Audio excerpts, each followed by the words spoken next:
Yeah, thank you so much. I think that the way that we were thinking of structuring it is that I would begin by presenting some works, and at any point, Sébastien will interject and will sort of depart into sort of like more detailed conversations of not the individual projects alone, but the ways that they all connect. Because for me, each project is sort of a continuation of the next, and they build on each other. So my hope is that through this presentation and conversation, we can strengthen the links between the projects and get into them in a way that I don't really feel I can do when I'm just in my own trajectory. It's easier to fill in all the details in a conversation than necessarily on my own. But Sébastien, do you have anything to add to that? No, it's fine. Okay, then I'll just start sharing my screen. So I want to start with the project that I did in my MFA, which is, I think, a useful place to start as a way of describing many different strategies that I use in my work. So what you're looking at is a picture of the director of my MFA program at NSCAD, Bruce Barber, staring in through the gallery window at my graduating exhibition, not looking very pleased. So this project, as a student in my master's degree, started out with the desire to exhibit nothing as proof of my progress in the program.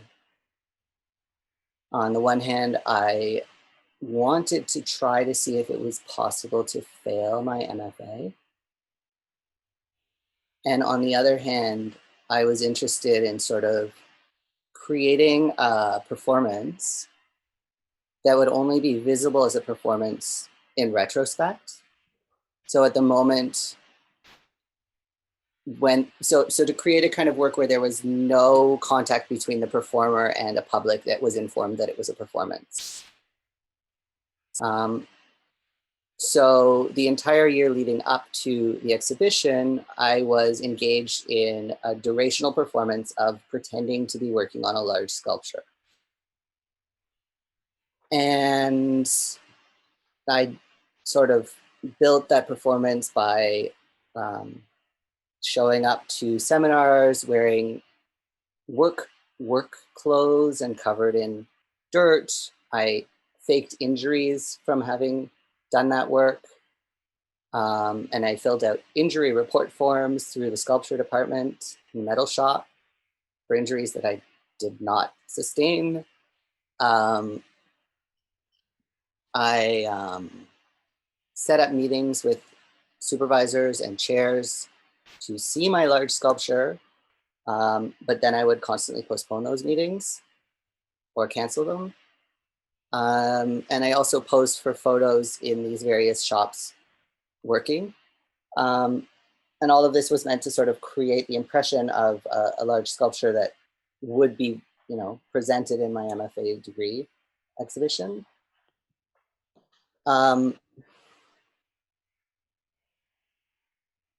Part of what happened, though, because I needed to demonstrate that I was working,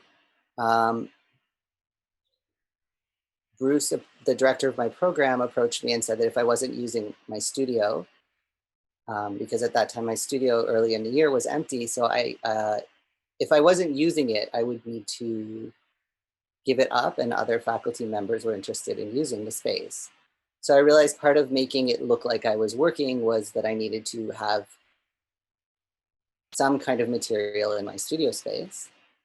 So I started stealing objects from Bruce's office to put in my studio.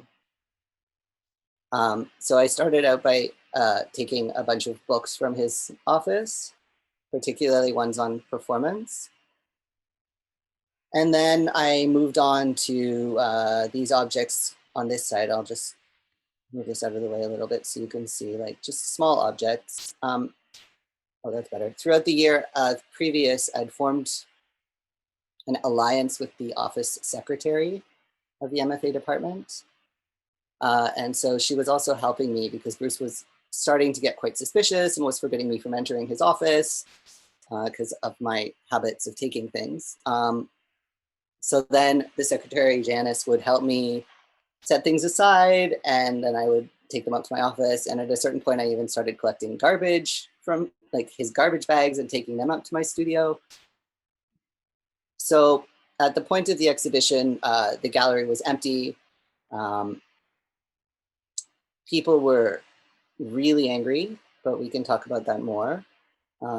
And Bruce then called me down to his office and said, "You'll be happy to know that we passed you. Now that we've passed you, can you please provide us with documentation of the work that you did throughout the year? Because we know that you did a lot of work and we'd love to see the documentation." And I felt like that was that was a request that was coming from a misunderstanding of my project. Because for me, the whole point was that I was not proving that I'd done any work, and the role of documentation or the role of proof in this attempt to not show anything would be kind of like, I don't know, like a cheat. And I refused to provide that documentation, but also in that moment, I happened to slip a black leather glove off of his desk into my pocket.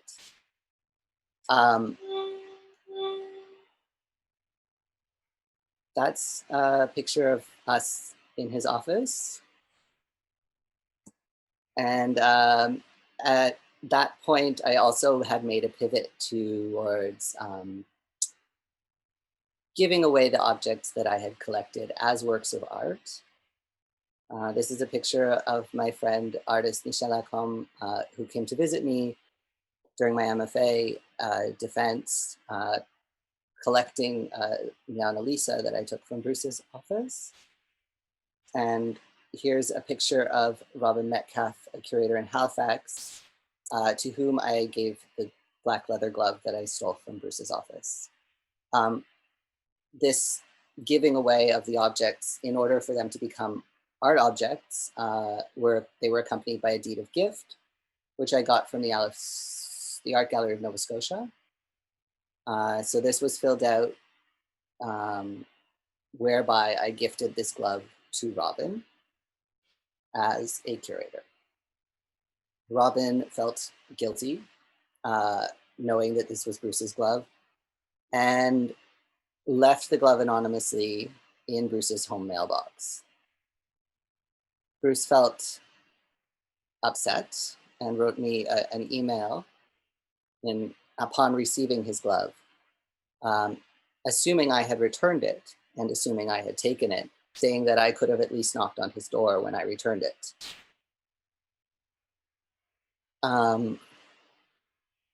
And suggests that I note sentences 16 and 24 of his sentences on littoral art, which, when I looked them up, suggest that littoral art is more about giving than taking, which I found a bit passive aggressive. So a couple years later, I was back in Montreal and it was winter, and I found, unsurprisingly, a black leather glove lying on route. I picked it up and I had a terribly funny idea, which was that I mailed that glove to Bruce Barber's house, and I sent that anonymously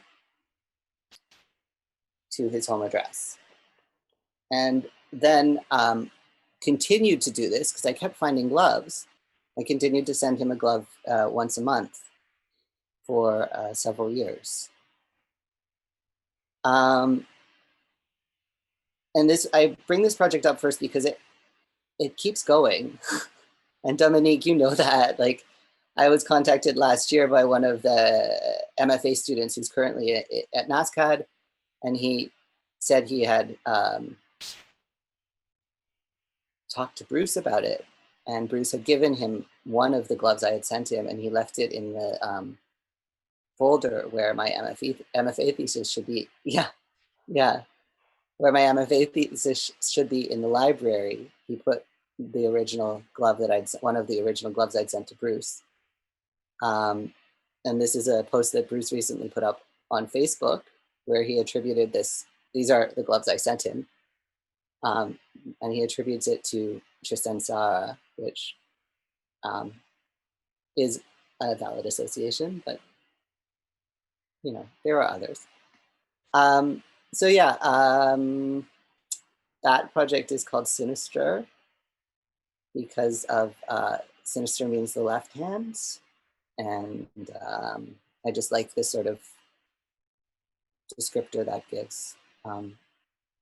Yeah, and I also I think that the relationship that this project sets up between myself and the director of my program as the authority figure, especially this idea of taking his place. He's the original and I'm the counterfeit, and there's this power structure that goes into this that I find really interesting as a model of economics, but also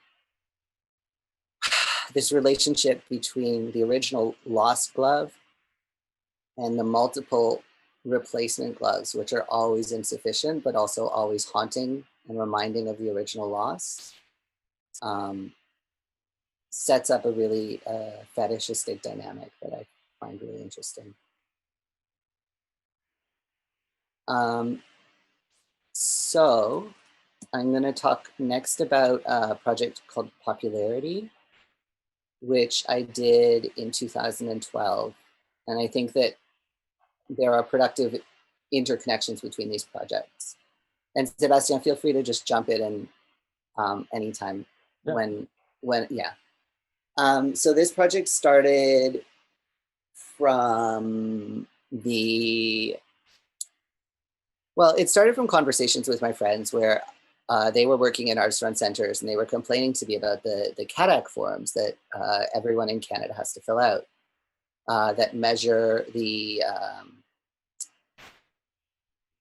among other things, their attempts to measure the effectiveness or the impact of art exhibitions, which in itself is a really problematic proposition, because I think that the sort of metric, like the application of a set of conventional metrics to art as a way of saying this is working, this is where our funding's going, this is how we can account for artistic activity, which is by nature not meant to be something that is a simple cause and effect dynamic, is really backwards to me.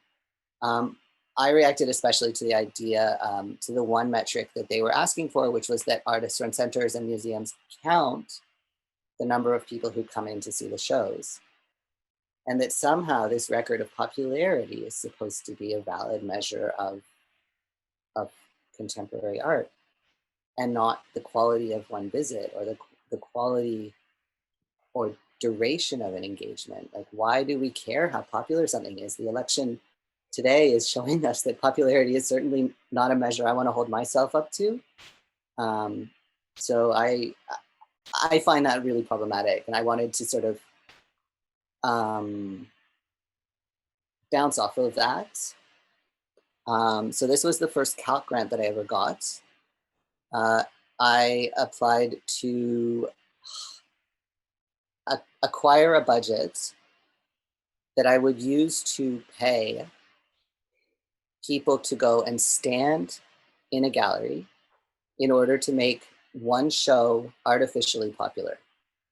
So I wanted to create a counterfeit public. And I got the funding. So I picked a random exhibition. I decided that I would do this for 5 weeks. I had no contact with the exhibition space. They were not exhibiting me. We've never been in contact. I sat in a cafe down the street, and I went to Concordia and I asked students if they wanted to get some money. I was offering $20 for standing for, I think, 20 minutes in the gallery, which was a sort of arbitrary measure of presence with the work. And then, yeah, I just picked a show that there wasn't any significance to the show that I picked other than the fact that the dates and the location were convenient as a place to gather a whole bunch of people nearby for transit. And I, sitting in the cafe, filled in the invoice books, registered people at the beginning of their time in, and then signed them out at the end and gave them a $20 bill. And that was a way of creating 1,000 counterfeit visits over a 5-week period. At the end of this project, I had never been present with the work. I did not photograph the action. I felt that that was very important though, because I didn't want it to be about making it possible to distinguish real from false. I wanted those visits to be counted as sincere visits and to work their way up through the statistical chain into the CADAC forms, and in some ways distort the popularity of that show, so that the statistics could somehow be rendered useless for that gallery or for that year. The way that I chose to document this was by postcard. I found an image online of people standing in an art gallery. And this is not the art gallery where I did the work. It was just an art gallery, also arbitrary. I photoshopped out the art. So it's literally just people standing in the space. And that was the visual representation of the work. And then I hand wrote in the first person a description of the work. 35 people a day. But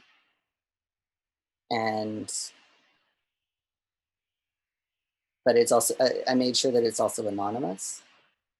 And then I sent this postcard to all of the artist run centers across Canada, both as a way of announcing the project and at the same time as a way of insinuating doubt into the authenticity of their own visitors.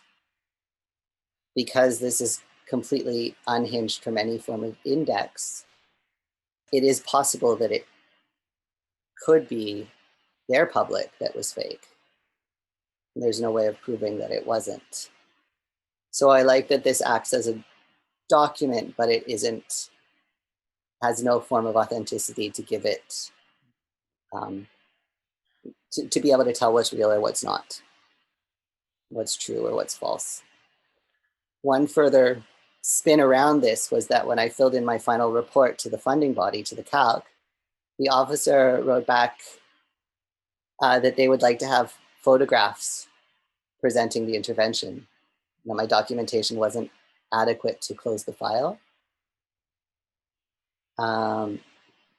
So I had to go back to the gallery and take a bunch of completely arbitrary photographs of people in the space, which I submitted, and then they closed the file. So this is the placeholder documentation that I just had to take for the funding body to be like, okay, this is art. We understand that this is an art project now. We have the thing in the place. Yeah. I was thinking about the connection that that I think is important, and we'll see in your the works to come, but about the relation between fiction and parody.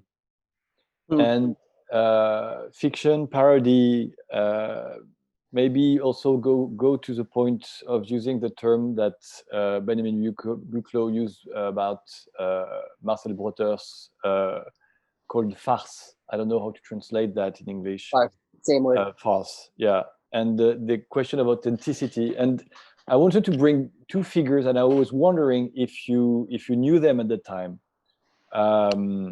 One is Robert Ryman. No, I when did not you know.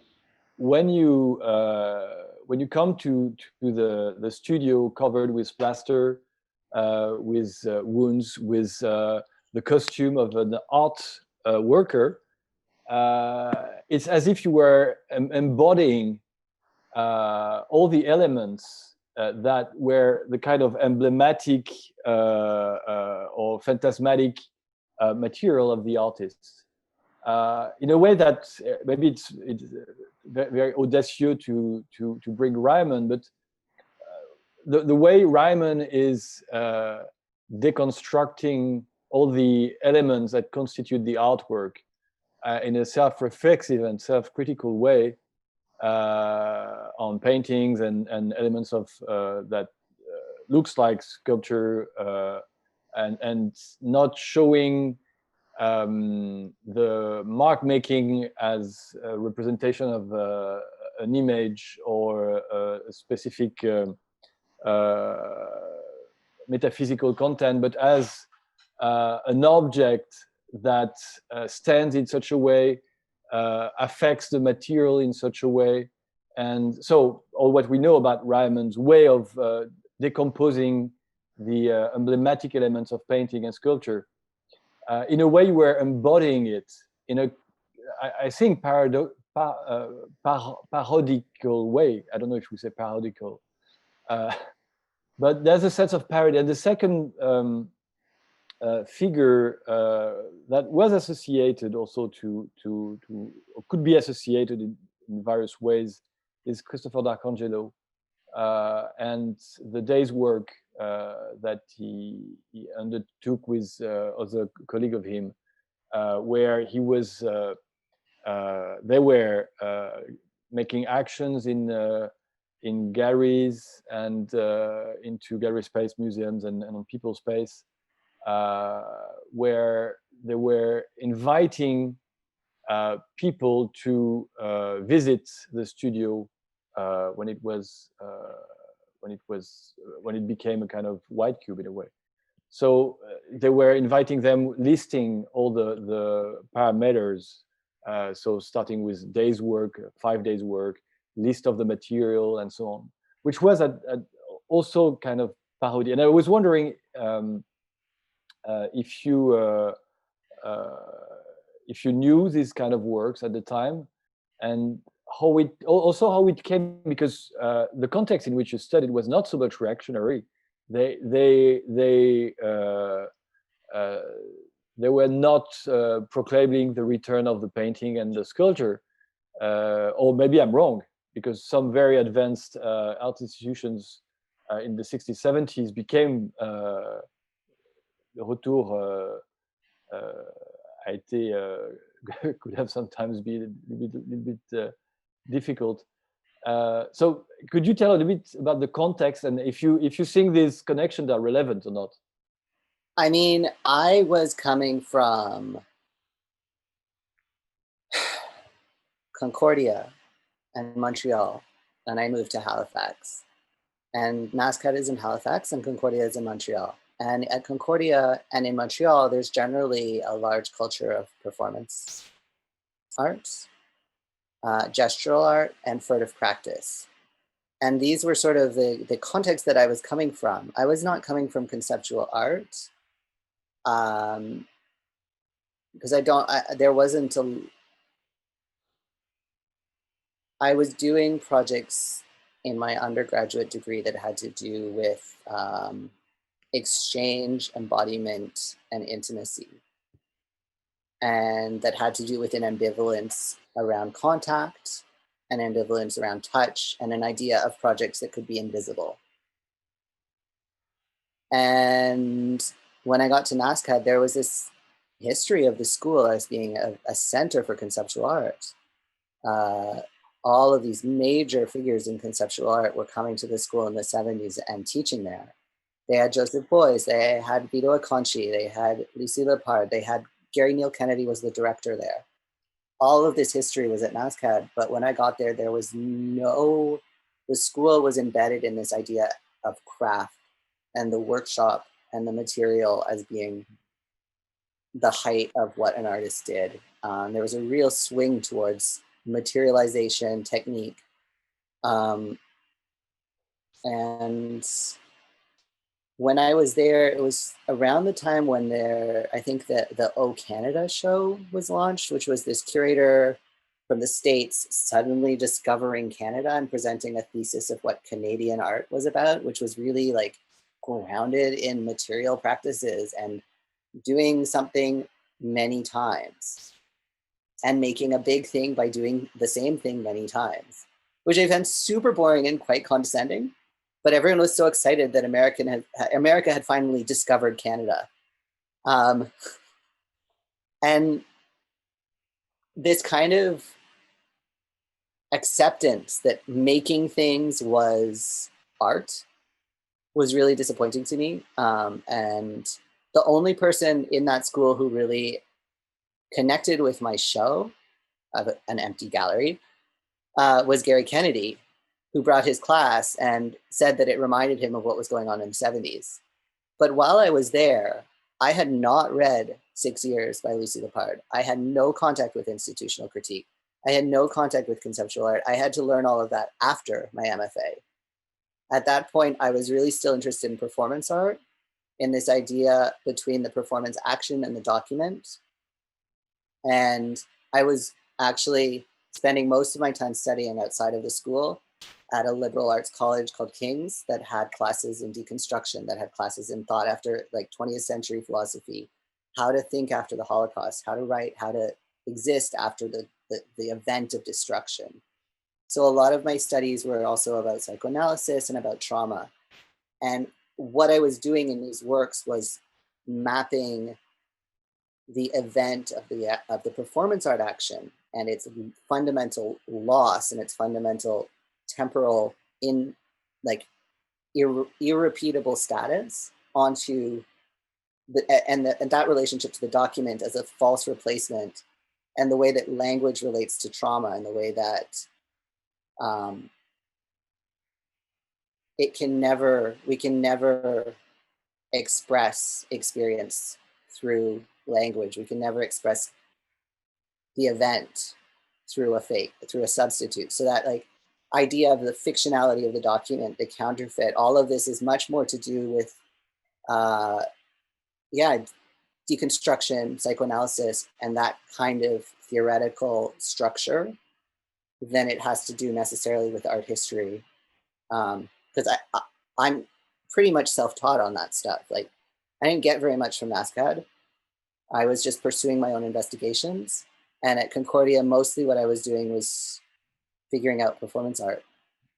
So it's only been much later that I've recognized the historical context for what I did. The only time I did hear about Michael Asher in my undergrad at NSCAD, Gary Kennedy brought up Michael Asher because Michael Asher did a work at NSCAD in the Annalee Owens Gallery. But that was never given to me.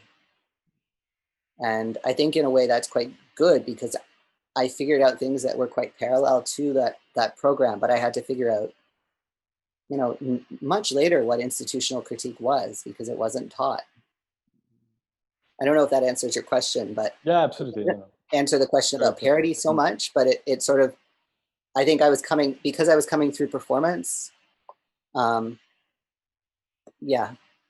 it's close. Vita subsidy. Okay, so this is a much later project. I was invited, I applied for the Calc residency, the Quebec studio in Berlin. Not thinking I would ever get it, but it was worth a shot. And so, yeah, I was accepted, and I arrived at this major opportunity in a large international institution in Berlin. And yeah, I almost immediately arrived into, this is the reception area. And I was given a tour of the facilities by the intern who worked in the offices. And right away, I just asked if she was paid, and she said no, which was a big shock because I think as a Canadian artist, there's a fundamental standard where the artists and cultural workers' activities are valued and compensated. It's not great, and it's still quite a symbolic wage, but there's still the idea that working for free is not a professional standard. So coming to Berlin and working in an institution that had a huge budget and put a lot of attention into soliciting funders and into maintaining its reputation internationally, I was really uncomfortable with the contradiction between that outward-facing projection of the institution and the way that it operated internally. I decided that this would be the core of my project there. And what I ended up doing was that I started the project by writing a letter. Showing slides with text on them is really confusing for people, so I can either be quiet or read out loud. But essentially in the letter, I proposed to the director and the curator of the institution that I would use my exhibition budget to pay the unpaid interns.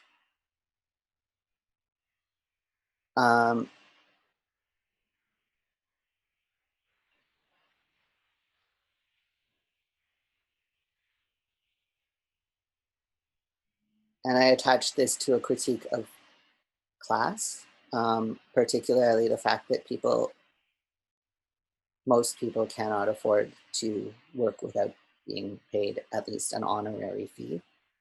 And by creating circumstances where only people who could afford to work without being paid were able to even begin a career in the art field, it prohibited any kind of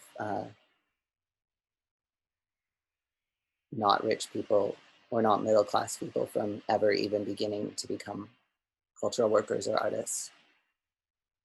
The institution reacted quite defensively. I'm just going to go back to a neutral slide while I talk, because it's confusing to talk over writing. The director phoned me 10 minutes after I sent this letter, saying that there was absolutely no way that this was an art project, and that there was no way that this would be able to be presented in his space. And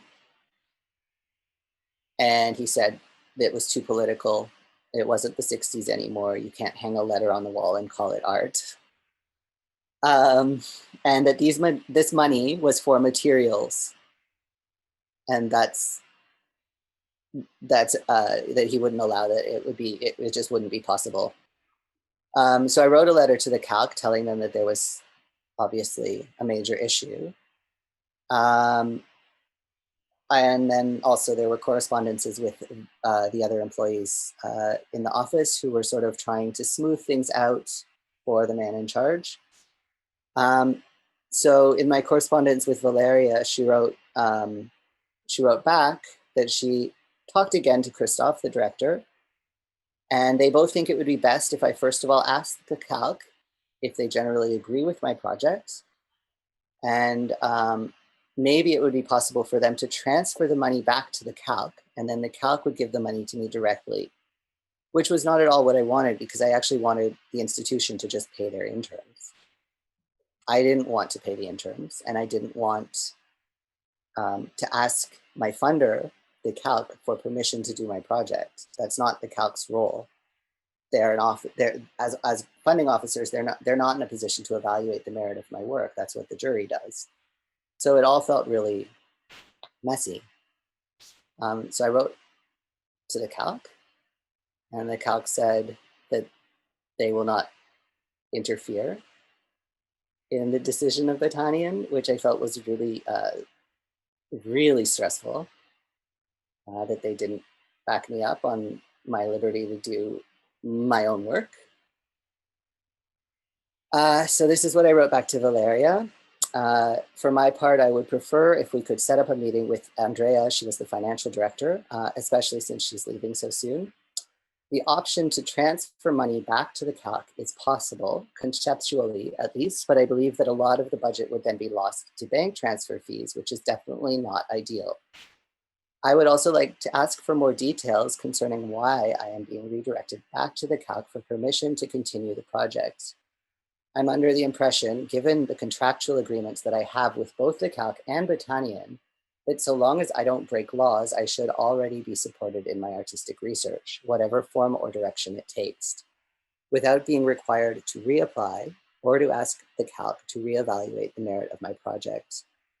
The way I have proposed to use the exhibition budget is a necessary component of my exhibition, as I explained in my project letter, so I can't see where calc's approval or disapproval comes into the picture. Yeah.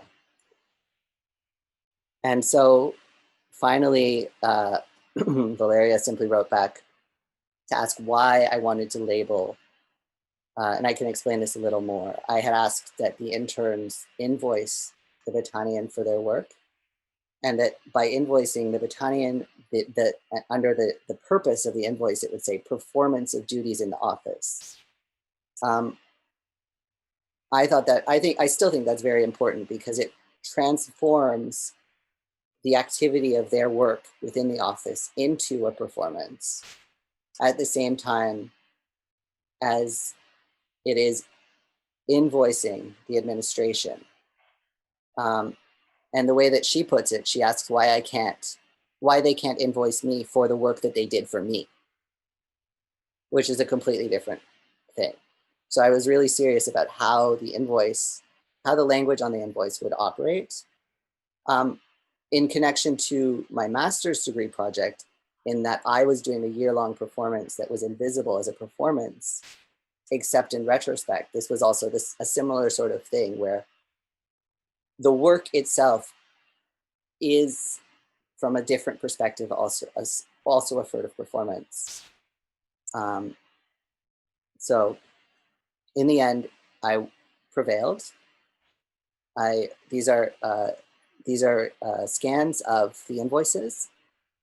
This is in German, but it says for the single personal self-answering and, I don't know, independent, never mind, I can't actually translate this. It's very German, but in the framework of a performance from the interns of tasks in the administrative region of the Kunsthaus Battalion as part of the project subsidy for the artist Joshua Schwebel, please transfer the agreed honorarium in an amount of 428 euros. So each of the 7 interns who were working in the office throughout the year of my residency were paid 1/7 of my budget, my exhibition budget. And this is a record of the transfers. And then for the exhibition, because we had to also have a show, what I did was it's like a large open space. What I ended up doing was closing off the opening area of my space and making a wall and placing a door in front of it. The door was labeled with the same label as was used outside the administrative offices. And then I used the sign that was from the outside of my studio to indicate that it was my show. People were not sure how to interpret the door because it created a very ambivalent space. It wasn't clear if it was public or private, and it wasn't clear if it was part of the galleries or not, which was really important for me. And it also created sort of, because what I ended up doing was I asked the interns who were working in the office during the time of my exhibition if they would, during the overlap between the hours of the gallery being open and the hours of the office being open, work from within the gallery space. And I set up in the gallery space a double of the office upstairs in the administrative space. And you can see that it sort of is mapping the same sort of layout as the administrative reception area that I showed in the earlier slide. So the interns were performing within the gallery, but also it was important to have a bit of a door to allow for them to have some privacy in their working space. People would come into the gallery and ask questions, and they were really timid as to whether it was part of the show or not. And the interns were opening, just working on emails, answering the phone, doing the usual tasks that they would have done upstairs otherwise. And I also moved the mailboxes, which was this white brief bookcase from the, I moved the actual mailboxes from the upstairs into the gallery to make the space also functional, and so that the artists would come in to the gallery to collect their mail throughout the show, and that there would be more of a function to the space than a fiction. And then I also displayed the letters and the transactions. You can see that sort of faintly on the wall behind. Yeah. Very interesting the way you were playing with the notion of indifferentiation. You already stated the fact that on many of your work, it has to do with anti-spectacularization. Yeah. And the fact that you can barely make the difference between the normal situation and the work. And I was wondering about this, the place of in this field of indifferentiation, the role, in a way, you state something that where you shift from the metaphoric to something which is effective. Mm-hmm. You know, at some point there was this discourse about institutional critique. Okay, it was reincorporated in the institution, and it became a kind of metaphor, a kind of it's a symbolic gesture, and behind that, the situation exactly the same, and it goes on and on. They have the proclaimed statement of probity, but behind that, it's not. The situation didn't change at all. So in a way, you start from a kind of metaphoric to from the field of metaphoric to the invisibility but effective. Yeah. Meaning the fact that people are paid, and you transform the situation in such a way that it's not just a decor or a linguistic statement that has no consequences on people's conditions, and so you make it effective. And I was wondering about your relation between your critique of spectacularization and the fact that indifferentiation is a tool for you to make things effective. Yeah, that's a lot. And not remain in the field of metaphor. I don't know if I'm clear. You're clear. It's just there's a lot of different, like my brain is just going like in so many different directions at the same time. Because on the one hand, you're bringing up the idea of invisibility, ambivalence or indifference, and those are two different things. And then you're also bringing up this idea of function versus representation, or... For me, that's connected. Maybe I can be more precise. They're all connected. Yeah. But they also all go in, like, they're all, like, I can see them as being like ciphers. They're all the same thing over and over again, but they operate in different registers. So for me, the idea that something is always a function and a fiction, or is always like both and, is really interesting, that something can be a performance, but it can also be an action. And I think that coming from an interest in performance art, but not being a performer myself and having no interest in being visible, and operating all the time on this, within this idea that things can function in the real world invisibly, like these power structures continually exist. And I did perform a work of real institutional critique. There was a reaction and there was an explosion, and the institution stopped functioning for a week, where we had a real conflict.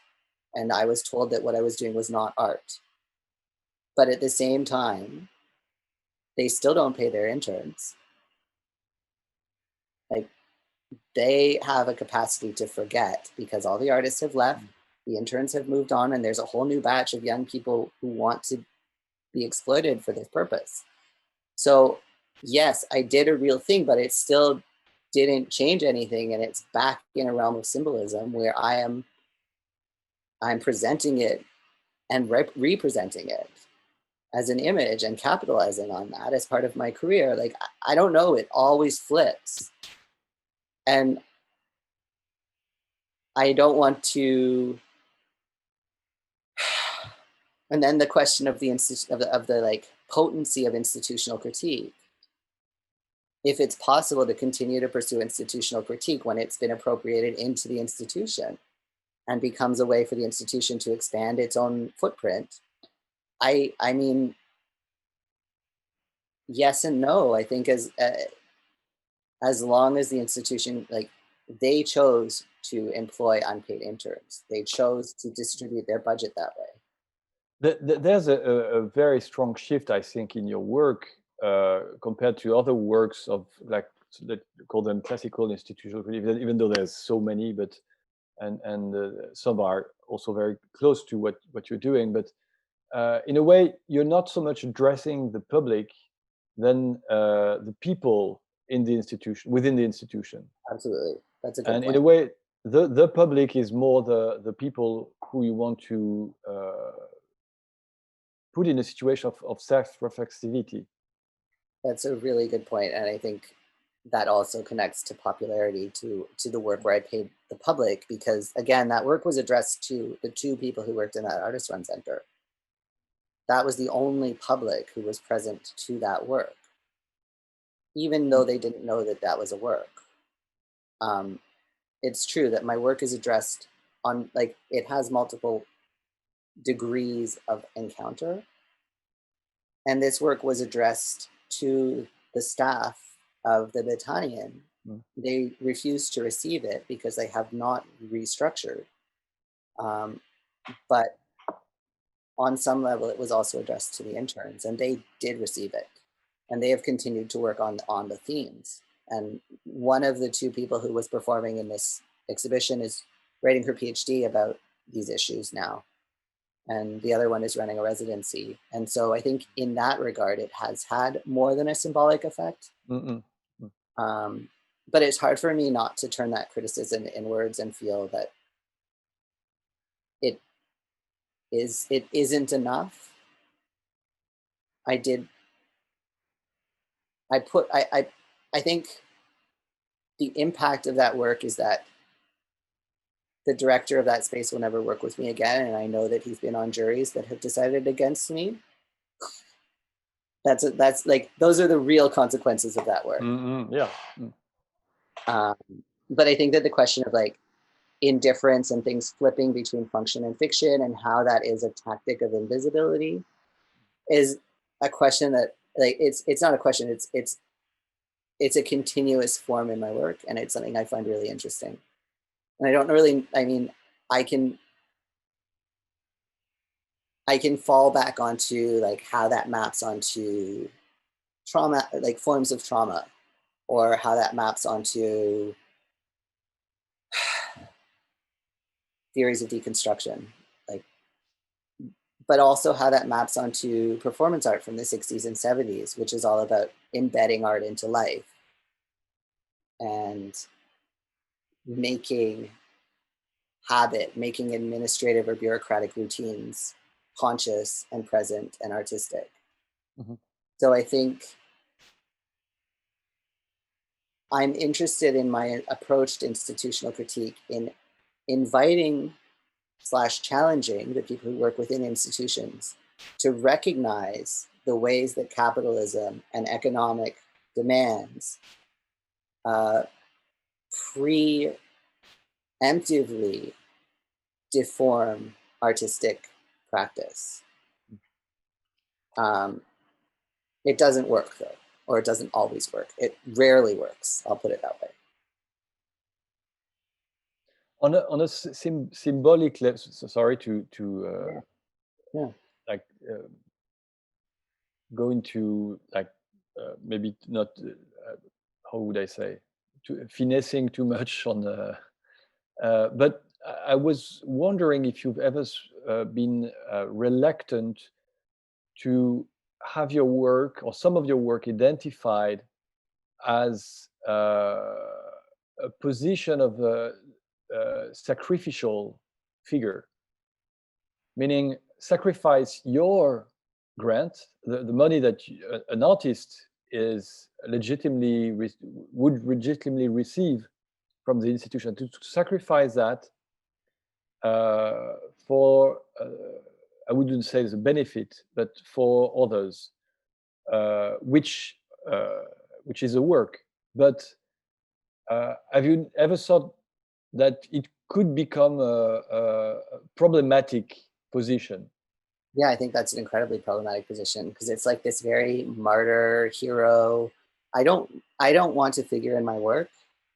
I don't want to be the center of my work. I want the effects to be presented in a way that doesn't involve me. And I know that's very difficult, because in this context, I'm presenting a narrative and I'm talking.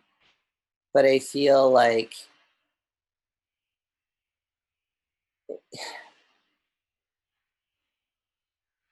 I really like to be invisible as much as possible. Mm. And I feel like for me, I don't want, there's no way, as long as I'm archiving and presenting and taking credit for my work, there's really no way for it not to come back to me economically. Mm-hmm. But this, I So feel. I ask this question because I know, and you don't claim it, or you don't state it, or it never appears in your work, but in a way you put yourself in danger. Yeah, but I also economically, and so I was wondering how you avoid this kind of this problem. positioning. I mean, it's funny because you brought up Christopher D'Arcangelo earlier, and I think he like puts himself in danger in his work. He chains himself to the doors of the MoMA. Like, you can correct me on my details, but I think that is. No, it's a witness. See? He did something else at the MoMA, but it's like there's a certain. I don't think I put myself in danger. I think I put. I think I play more of an active reflecting authority and the mistakes back to those systems. And there's certainly a risk in that, but I compare myself to others who are taking far greater risks politically every day, and to the people who are doing that to just make political change in the world. Like, I really don't, I think I could be doing so much more, and I feel quite guilty for that more than anything. And so it's like, I don't know. And I'm not saying that just to be like, oh, good, I'm such a good, I don't know. Like, I just feel really trapped in my own expectations to succeed as an artist. And I wish I could make more radical work.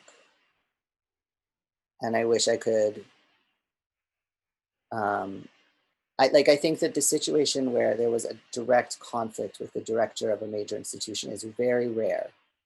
It's very rare for someone in power to express power in such a direct way. Usually when people say no, it's clear to me that they don't, if they wanted to do it, they would find a way to do it. And it's clear to me that when they say no, that they usually, in the way that they're saying no, if they want to do it or not. But it's very, very rare that people will just say, no, that's a stupid idea. You're being very stupid, which is what I was told. And I think that in getting power to express itself in such a clear way, that was a really bizarre, charged moment. And that was very, very unexpected, but it's something I wish I could do more often. but I don't think that all institutions are the same. And I don't think that every person who directs an institution uses power in that way or wants that kind of authoritarian structure. And so trying to feel out the power structures of each space that I'm working in and finding oversights or finding ways that I can support that institution. There's different strategies that I'm working with. I don't know. I think I'm losing my train of thought, but I don't know if that answers your question. Yeah, sure. Yeah, absolutely. Should I keep going with another piece? With pleasure. Okay. I am going to talk about the project that I did while we were doing art by translation together. This was so art by translation is a postgraduate program that invites artists to participate in research seminars on a specific theme, and throughout the year presents different exhibition contexts through which that theme can be expressed. So the year that I was involved, we were working on the Fluxus piece by Alison Knowles called House of Dust. And the particular exhibit that I'm going to be, the work that I'm going to talk about was in an exhibit that happened to involve a lot of works that required audience participation to fulfill the work. And when we were talking about Fluxus in the seminars, there was this idea that leaving the work open to the public to finish the work or to complete the work was at the time a very radical gesture intended to sort of activate the passive public. So I was thinking about that in terms of our current context where participation and completing something has been thoroughly incorporated into our everyday lives already. For instance, we all use self-checkout machines at grocery stores. We're quite used to checking ourselves in at the airport. We're quite used to building our own furniture when we receive it from IKEA. And all of those are sort of examples of, participating, but at the same time, they also cut the cost for the consumer because the consumer is providing free labor for the company. And for instance, Loblaws doesn't have to pay its cashiers because we're doing that work for them. So I think that the model of participation in today's neoliberal economy it has a very different meaning. So in this work, I offered a minimum wage fee to a crew of activators who I would pay to activate one of the works in the exhibition for the duration of the exhibit. So people signed up, and every day one person would come to the show and activate a certain work for which they would be paid 10 euros. What I liked about this work was that everybody else who was then going to the exhibit and participating in the work was suddenly monetized in that as well. This is just a short one, so I hope that's a clear description. I don't know if I haven't really talked about that work very often, but I really like it. And the more time that passes, the more I like it. It was I really like the way you responded because you got very precisely the kind of thing that we wanted to generate, the situations that we wanted to generate. What shifting a work from the 60s to today entails, how this work can tell and how artists can respond to the works from these works from the 60s. Yeah. And I thought it was absolutely brilliant. Thanks. Because it brought so many issues regarding precisely the do-it-yourself as a gratification. And I also think it continues to like chain on to strategies that I have presented already, like the transformation, the monetization of performance or task, the ways that performing tasks is a performance, but is also labor, and the ways that the fee or the wage can transform a performance into a task, and the ways that that also connects with like an artist's score or directives for an action. So all of those sorts of things like just sort of came together in that work in a very clear and precise way. How are we doing for time, Mary-Hélène? Should I, how many minutes left? Okay, maybe, Sébastien, what do you think? Should I do evictions or should I skip over to something? Okay, I have 3 works that I still want to present. So I might skip the evictions project and go solvent and then my new project, if that's okay. And we can sort of refer to this in the conversation, maybe, because it's a bit of a long project to describe quickly. So I want to talk about the project that I did last year. Is that last year? I don't know anymore about time. But it was at the Aura Gallery in Vancouver.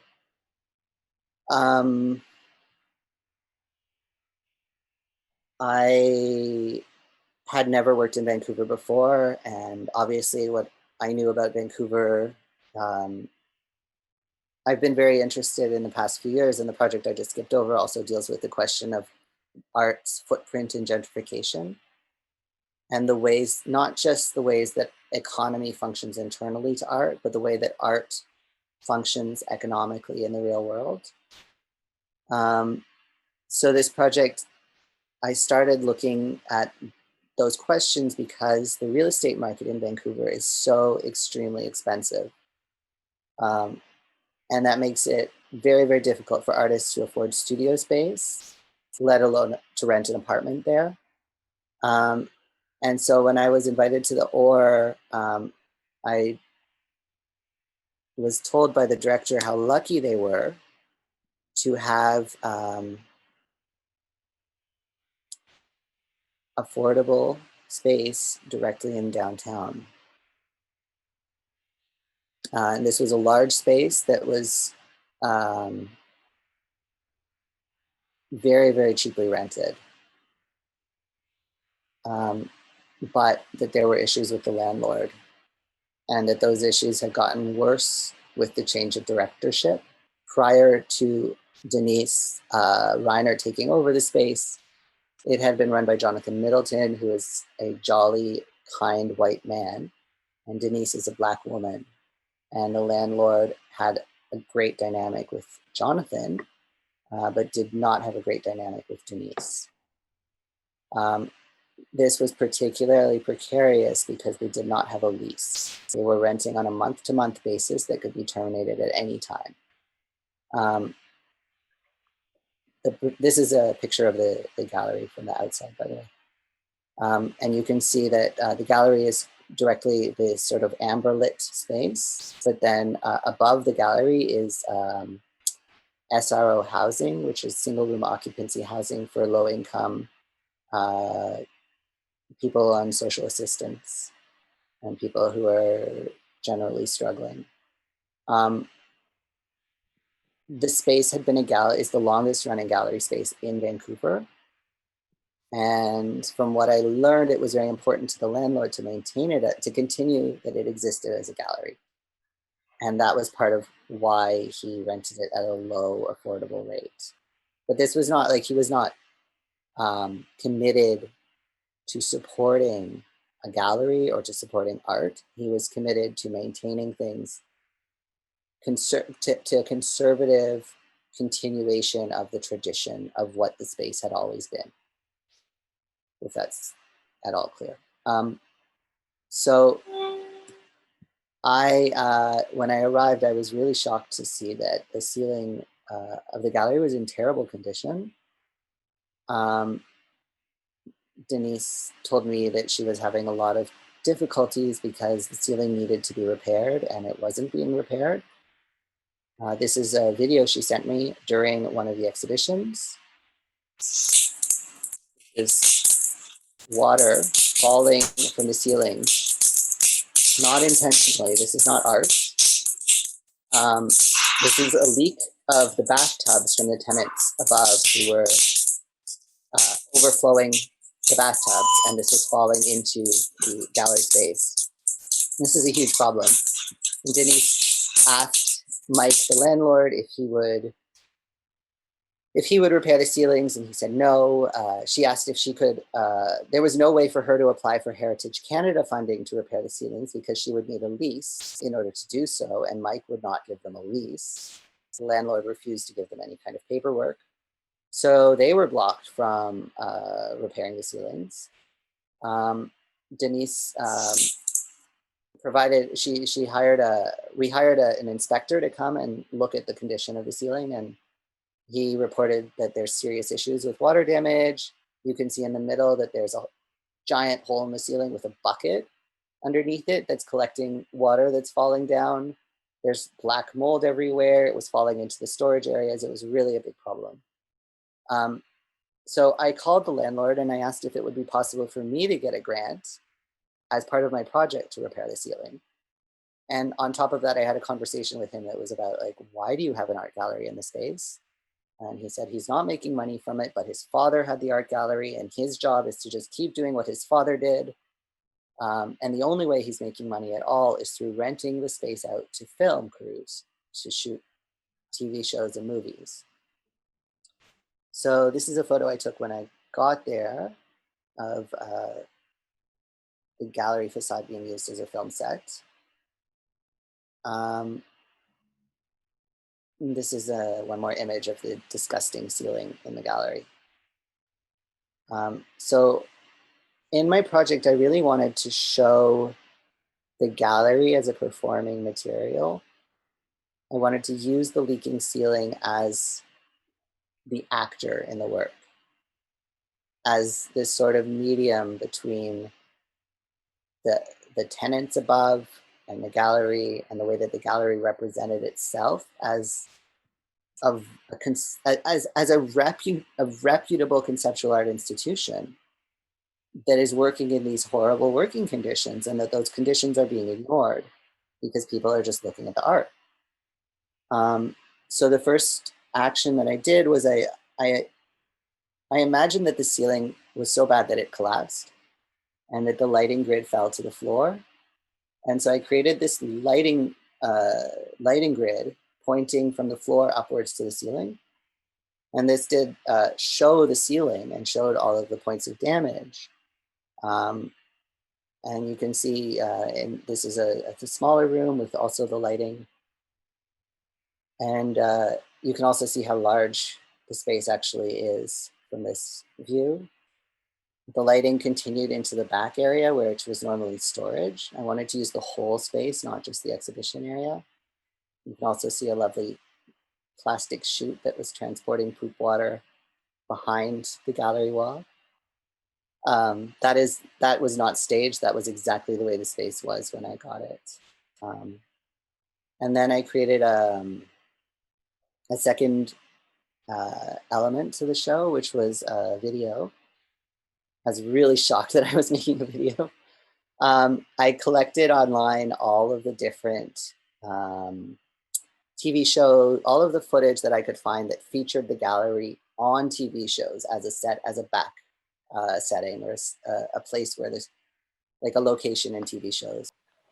So finally there was in the second room, an audio recording that people could listen to, which was a conversation between myself and the landlord. I had recorded the conversation that I'd had with him on the phone, and I can play a small excerpt of that as well. What I also did in this was that I replaced the voice of the landlord with an actor, which was in part a way to avoid, because he had not given me permission to include him in the show. But also there were moments in this conversation reenactment that the reenactment broke down, and the actor would say, oh, should we take that again? Where should we take that from? Oh, sorry, I messed that up. And so the conversation, which appears to be real, breaks into a moment of fiction and moment of performance. So that, again, this kind of hinge between the representation and the practical, but also the ways that that is played out economically in the work, between the actual decay of the ceiling and the ways that we only look at what's on the white walls, and the representation of the institution versus its physical space. I just like the way that that work sort of turns and turns and turns on that. So I think for the sake of time, I'll skip the conversation, but it's available on my website and you can listen to it on your own time, which might be less uncomfortable. And then finally, the Or Gallery decided to move out, in part because of the tensions with the landlord. I think also the board was actually really mad at me for doing this show. And somebody came up to me during the opening and said, you know, you're making a benefactor look bad. He gives so much to our community. How can you make him look bad? Which was so telling, because it, again, showed this kind of like prioritization of values, where the labor conditions for the staff, that they would have to breathe that black mold, would be okay for the board, whose job it is to represent the staff and to consider the staff's interests. At the same time, they'd rather protect the interests of their landlord. So that was crazy to me. So after the gallery moved out, Mike, the landlord, started renting out the space for film shoots. So that's that. And I called the work solvent because I was thinking about the dissolving of layers, and the ways that the ceiling was dissolving, and the ways that water is also a solution. I don't know. And also that water is a flow and a currency. Yeah. And Sébastien, should I keep going or? Yeah, sure. Okay. Then I just want to hurry and show the work that I'm doing right now, which is really exciting. It's called The Employee, and it's again looking at labor conditions and the decommodification of cultural work. The fact that the wage that we as cultural workers receive is completely disconnected from the number of hours that we work. So this is a project taking place at Forest City Gallery, which has been in operation since 1973. So that's many decades. Forest City is especially important because members of Forest City were among the founders of CARFAC and involved in negotiating the status of the Artists Act. So they were very involved in issues of artist labor in a way that's very, very important for Canadian artists. They continue to operate with a single staff member. There's only one paid staff member who runs that Artist Run Center, which just blows my mind because it's so much work, and it's so much unpaid work because it's also a part-time position on paper. So I was invited to do an intervention there a few years ago, and the project I came up with was in response to the fact that there was a single paid staff member. Of course, my project didn't fit, not of course, but it didn't fit within the expectations of a small group show, like a quick turnaround group show. What I proposed to do was to hire a second staff member through a grant.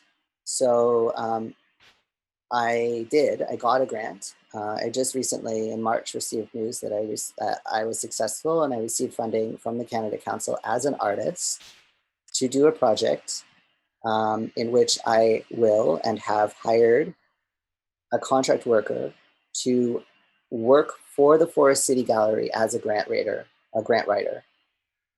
So these are the contracts. This is a contract that I've made with the Forest City Gallery, and the second one is a contract that I've made with the employee, Camille. She is paid by me and is supplementing the labor team, the one person at the Forest City Gallery, to deal with fundraising and grant writing on behalf of the gallery. In doing so, her work is a performance of my work, at the same time as it is a functional supplement to the labor of the gallery. Potentially, my goal with this project is, if she's successful, the operational funds of the gallery will be supplemented to such an extent that they can afford to hire a second person permanently. So that's the project. And I like that I'm using an artist grant to supplement a structure, an institutional, like without the gallery, it wouldn't be an artwork. And there's this sort of figure 8 shape to this project that I really like, because it's completely immaterial and it's semiotic. The designation that it's an art project is imaginary, but in saying that it's an art project, it makes it something else. I don't know. I get art. It's much easier for me to write about this project than it is to explain it, but I think it's clear. So this is Camille. She's my employee. And this is her first grant application that she filed to the Ontario Arts Council and submitted it yesterday. And these are screenshots of that. Because the project is current, I don't have very adequate means of visualizing it yet, but those are the slides I have so far. So thank you. And we can continue the discussion now. I've gotten through the current work and the past work. Thank you, Josh. Thanks. We talked earlier about the two figures before the conversation now, but we talked earlier about two figures of the activist and the diplomat. And I was wondering how you conceive that. Of course, I have in mind Mary Ledamat Euclid's way of entering an institution and inside this institution transforming progressively the condition of the sanitary sanitation, New York sanitation, and where she obtained some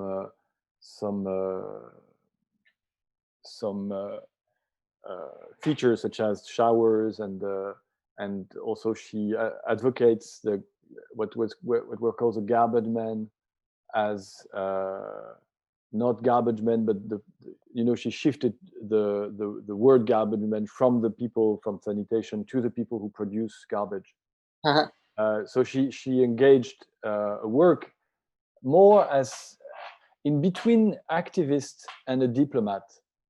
But it seems that in your position, it's not so much a diplomat in the sense of someone who is trying to maintain a status quo or to do realpolitik. I don't know if it translates well.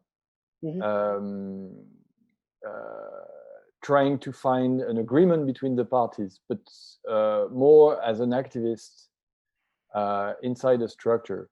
So in a way, it seems that you're in between, because on the one level, you want to interfere, transform the situation, and on the other side, your intervention can accentuate the disparities or the problems in which the institution or people in the institution are.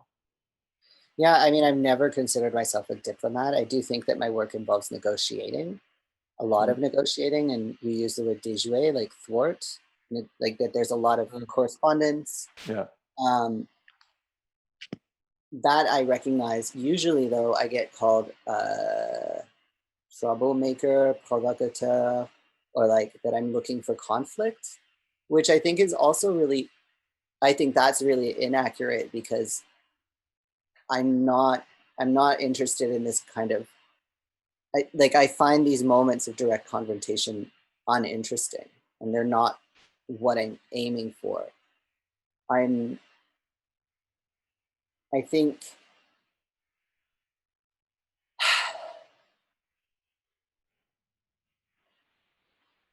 yeah. But first, maybe it's important to stress the fact that on these projects, you are very close to the people who are engaging or engage themselves or are concerned by the issue you're raising.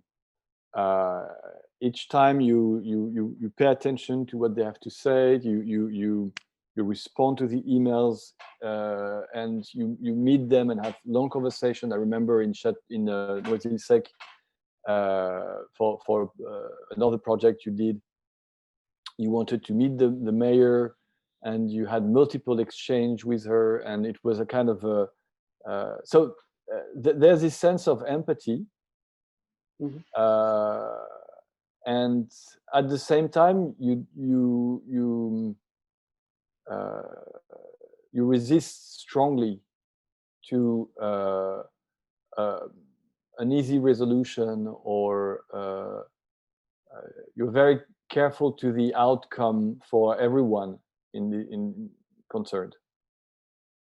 Yeah, I mean, I think that sometimes I'm too close to the people involved, but I really think that that's consistent with my work, because I'm much more concerned about the effects, the real impacts, and the real structures that we're building in art than I am about the representation. And I think that in art, there's such a gap between the ethics that we present to the public and the interior of the institution that we work in. There's such a huge discrepancy between this kind of valorization of an avant-garde, risk-taking kind of approach. And then on the inside, it's such a precarious social, political structure of who you know and who you're friends with and who you're nice to. And that's such an, it's so confusing, because I think I'm very literal when it comes to social relations, and I don't understand that level of subtlety. So I think I do very poorly on the social end of things in art, but I think that there has to be, like a truthfulness to it, and that makes people uncomfortable because it's not preserving the power structures, it's not protecting the power structures. But I also I don't know. I mean, I don't really identify with the idea of being a diplomat, because I think that I'm far too self-critical to accept that. Like I don't know. I'm too close to my work, and I'm too close to the subjects, and I'm just too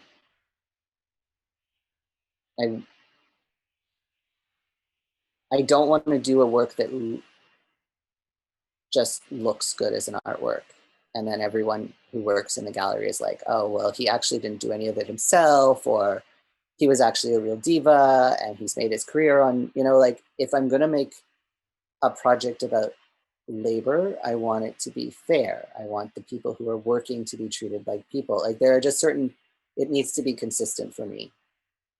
But I don't see that as diplomacy. At the same time, you ask about activism, and like, that's also a funny one where I feel very ambivalent about it, because people have often asked, often I get asked if I'm an activist, and then my social community is activists. My partner is an activist. He goes to protests. He organizes community, like he organizes and does activism. And we get in fights because I feel like he doesn't take my work seriously as activism or political. And I want him to take my work seriously that way. But at the same time, it's art. And I think I also am very sensitive that it is recognized as art, because otherwise it can be just sort of thrown out and dismissed. And I want my work to be taken seriously as art because that's who it addresses. So like, I think art community, art world is always trying to delegitimate my work by calling it activism and not seeing that it has a symbolic or structural integrity and a formal approach. But activists also don't take my work seriously as activism because it's art and it's elitist and they don't understand it. Because if I was an activist, I would just organize and do something and I wouldn't be making shows. So it's like a very yes, no kind of tension. I look to activists and I think, wow, I could be doing so much more real change. What am I doing with my life? Why am I doing this? And I'm doing this because the poetic repercussions of what I do are really important to me and give me a lot of energy. I don't feel satisfied if I'm just doing something directly as activism. I don't feel like that gives the meanings that I'm looking for. When those things overlap and tunnel into a greater depth, that's when I'm like, okay, this is both doing something, but it also has a formal like structure that gives that other point of view and that openness of interpretation that's much more interesting. Yeah.